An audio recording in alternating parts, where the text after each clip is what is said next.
جانب تاجیکستان تا این ساعت درباره تلفاتش در زدوخوردهای صبح 16 سپتامبر سال 2022 در مرز با قرقیزستان یگان اطلاع رسمی نداده است، ولی وزارت تندرستی قرقیزستان که هر ساعت درباره شماره زخمیان در درگیری‌های مرزی اطلاع رسمی نشر می‌کند خبر داد که بنا به معلومات فوری تا ساعت 11:00 دقیقه روز 16 سپتامبر سال 2022 تنها در بیمارستان ولایت بادکند الکی 18 زخمی بستری کرده شدند.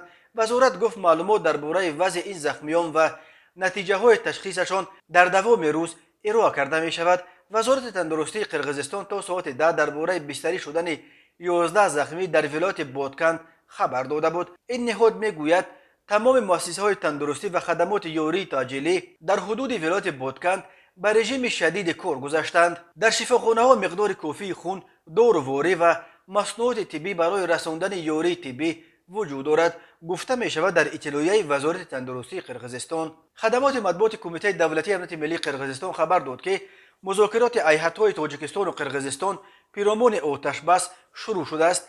بنا به اطلاع آنها در مذاکرات رئیسان کمیته دولتی امنیت ملی دو کشور گنرال لیتنانت قمچبک توشی و گنرال پالکوونیک سیمومین یتیموف اشتراک دارند.